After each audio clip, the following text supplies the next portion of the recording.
Welcome back to Santa Monica's Stories. A college is frequently known for its illustrious alumni, but not too many junior or community colleges can boast Nobel laureates. Our guest is Dr. Jeremy Pell, an alumni of Santa Monica College and a Nobel Peace Prize award winner. Welcome, Dr. Pell. Thank you for having me. I'm going to call you Jeremy because you are pretty young to be a Nobel Peace Prize winner, aren't you? Let's talk about as a kid. Did you see yourself in this position when you were growing up? Not at all, no.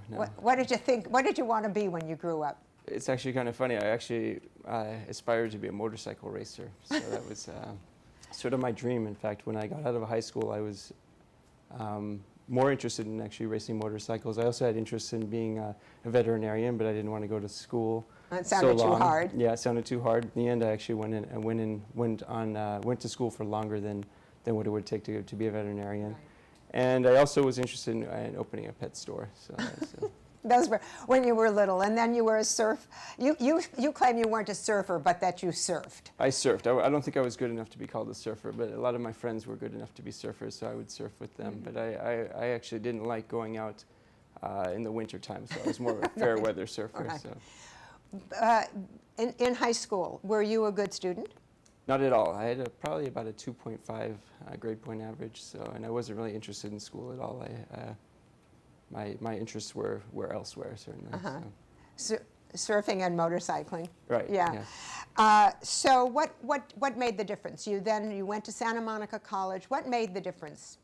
I took a course actually called Human Ecology. It was taught by Eric Shargo, and it really showed a lot of the problems that the world faces today or faced back then, which most of them are still the same problems, and it really sort of gave me a passion. I was sort of a lost student, lacked motivation, and seeing that course, I really thought, well, I want to help the world and do something about the environmental problems we face. So just that one class made that one turnaround, class, yes, yeah. How do you think you would have done had your grades been better enough to get you into let's say the UC system? Do you think you would have floundered there? Probably, because I think I essentially lacked motivation, so I would have needed something to motivate me, and I needed class sizes that were smaller. Santa Monica College in general has small course class sizes. I needed, in general, an individual sort of individual attention that I don't think I would have received at a UC school. Right.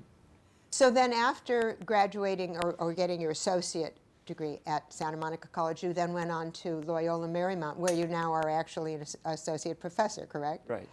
And you studied there to what? Civil engineering, I understand. Right. I went into civil and environmental engineering. So I had actually gone to the Career Service Center, which you mentioned in the previous interview, and I was looking for something that I could do with sort of this with a degree sort of in ecology, let's say, and I wasn't convinced I could actually find a good job as an ecologist. So they actually suggested environmental engineering. So I went to to Loyola Marymount University, and went into their environmental engineering program there. So.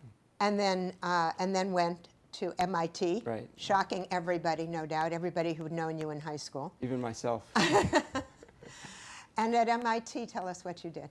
At MIT, I studied land-atmosphere interactions, so things like how changes in land cover, such as deforestation, would impact climate, and sort of the feedbacks that has on the Earth system.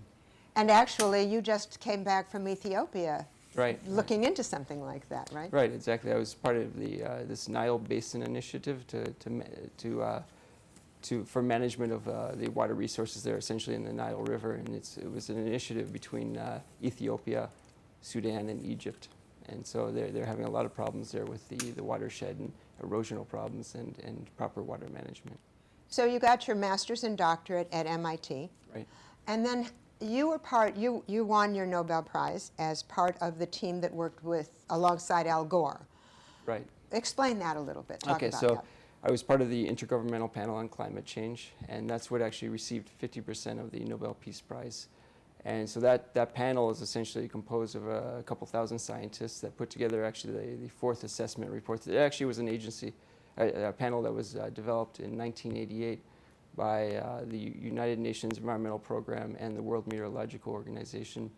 And since 1988, they've put together 4 reports, and the latest one was in 2007 that came out just a year and a half ago. And so I had asked you how you were notified that you were part of that Nobel Prize. And yeah, it was quite unexpected to me. So I actually saw it in the newspaper, and then I called a colleague of mine. I said, does this mean that we won the Nobel Prize? And he said, yes. So I said, oh, wow.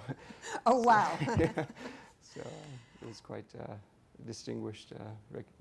So you've done research in Earth system modeling, I've read. Right. What is that? These are sort of, you may have heard of global climate models or general circulation models, and these make projections of what climate may do in the future based on human activities.